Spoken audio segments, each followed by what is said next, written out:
Bismillahirrahmanirrahim. Assalamualaikum warahmatullahi wabarakatuh. Perkenalkan, nama saya Zahra Sabila Jamjami dengan NIM 11920601020 dari kelas 5C. Pada kesempatan kali ini, saya akan melakukan praktikum mata kuliah Fisiologi Hewan dengan materi metabolisme. Metabolisme merupakan semua reaksi kimia yang berlangsung di dalam tubuh makhluk hidup, melibatkan substrat, protein, enzim, ataupun interaksi enzim-enzim. Pada metabolisme ini dibedakan menjadi dua, yaitu ada anabolisme dan juga ada katabolisme. Anabolisme merupakan proses sintesis senyawa yang kecil menjadi molekul yang lebih besar, dan dalam hal ini membutuhkan energi. Contohnya itu misalnya pengubahan asam amino menjadi protein. Lalu katabolisme merupakan proses penguraian molekul besar menjadi molekul yang lebih kecil, dan dalam hal ini melepaskan energi. Contohnya misalnya pengubahan glikogen menjadi glukosa. Diana 2017 halaman 1. Adapun tujuan praktikum kali ini yaitu untuk menentukan kecepatan metabolisme secara teoritis berdasarkan luas permukaan tubuh.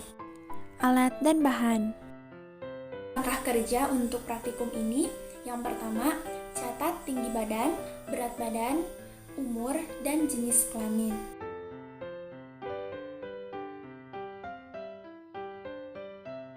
Dan ini merupakan data subjek pada praktikum kali ini, meliputi tinggi badan, berat badan, usia, dan jenis kelamin. Selanjutnya, tentukan luas permukaan tubuh dengan menggunakan chart Du Bois. Cara menentukan luas permukaan tubuh dengan chart Du Bois. Pertama, letakkan nilai tinggi badan pada titik yang sesuai di garis 1, yaitu yang paling kanan, dan bobot badan pada garis 2 yang paling kiri di ujung. Kemudian, hubungkan dengan menggunakan mistar antara titik pada garis 1 dan titik pada garis 2 melalui garis 3. Akan lebih mudah jika dilakukan di mikroskop Word. Lalu, dari garis 3 diperoleh satu titik yang tepat dilalui oleh garis tersebut. Pada titik tersebut akan didapatkan angka tertentu yang menunjukkan nilai luas permukaan tubuh yang bersangkutan dalam satuan meter persegi. Dan untuk luas permukaan tubuh sampel pada kali ini didapatkan hasil 1,48 meter persegi. Langkah ketiga, setelah mengetahui luas permukaan tubuh, carilah banyak kalori yang hilang per menit, per jam, dan per hari. Lihat pada daftar BME. Dan ini merupakan BME, basal metabolic energy. Untuk laki-laki nilainya 41 dan untuk perempuan 36,9. Untuk langkah terakhir, lakukanlah pengukuran basal metabolic rate atau yang disingkat dengan BMR.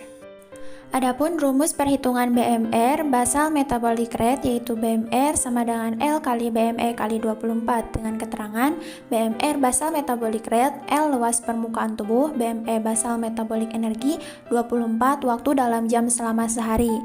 Lalu perhitungan BMR subjek, yaitu BMR sama dengan L kali BME kali 24, 1,48 dikali 36,9 dikali 24. Hasilnya 1406,592 kalori per hari. Jadi nilai BMR subjek didapatkan 1406,592 kalori per hari.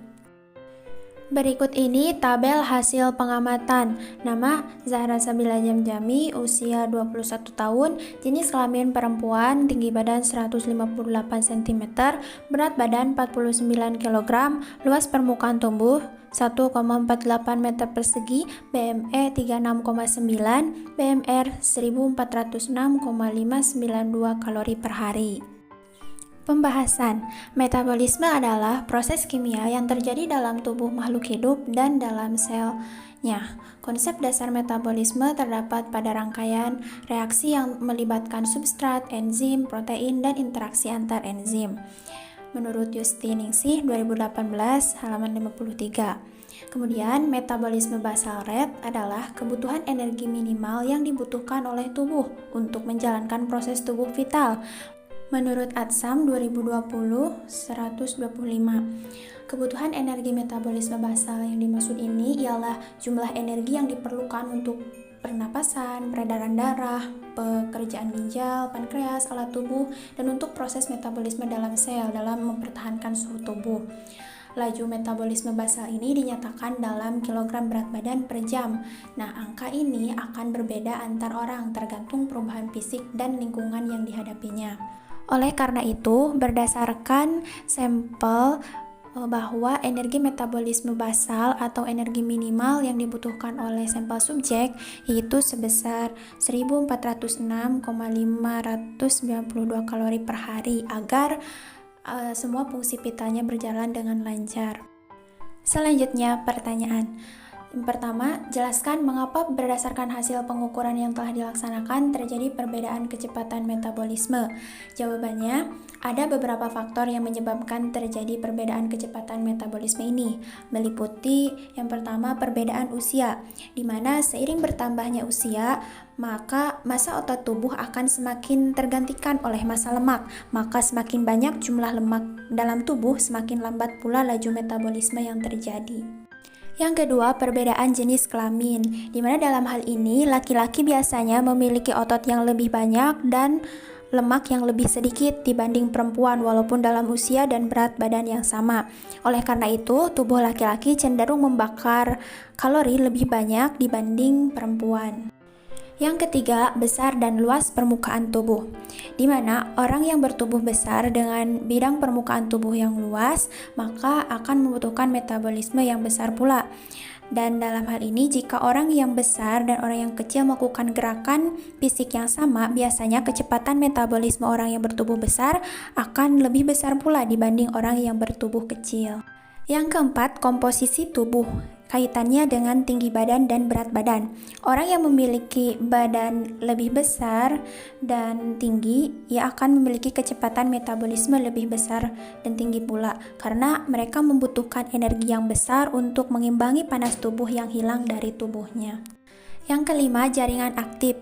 Meliputi otot dan kelenjar, di mana jika kita menemukan orang yang memiliki otot atau kelenjarnya banyak, otomatis jaringan aktif tersebut akan lebih banyak membutuhkan energi agar berfungsi dengan baik. Lalu yang keenam, ada perubahan hormon.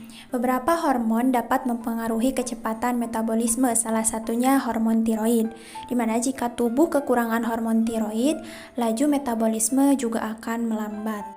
Selain keenam faktor yang disebutkan, ada beberapa faktor lain juga yang dapat menyebabkan perbedaan kecepatan metabolisme, misalnya asupan makanan, perbedaan cairan yang diperlukan, kemudian perbedaan waktu tidur, dan lain sebagainya.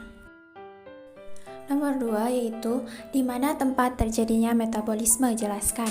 Jawabannya, metabolisme merupakan proses kimia yang terjadi dalam sel tubuh organisme untuk mengubah makanan dan minuman yang dikonsumsi menjadi energi.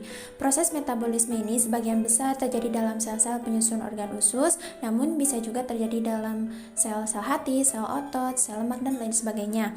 Energi hasil metabolisme ini dibutuhkan oleh tubuh agar sel dan jaringan tubuh tetap sehat, tumbuh dan berkembang, serta fungsinya diharapkan mampu berjalan dengan baik. Kesimpulan, metabolisme ialah seluruh reaksi kimia yang berlangsung dalam sel tubuh digunakan untuk mengubah makanan dan minuman yang dikonsumsi menjadi energi. Setiap orang memiliki kecepatan metabolismenya yang berbeda. Hal ini dipengaruhi oleh beberapa faktor meliputi perbedaan usia, jenis kelamin, besar dan luas permukaan tubuh, komposisi tubuh, jaringan aktif, dan lain sebagainya. Energi yang dihasilkan dalam metabolisme ini digunakan agar sel dan jaringan tubuh berfungsi dengan sehat dan baik.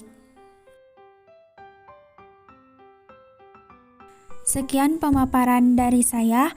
Mohon maaf bila ada tutur kata yang kurang berkenan. Wabillahi taufiq wal hidayah. Wassalamualaikum warahmatullahi wabarakatuh.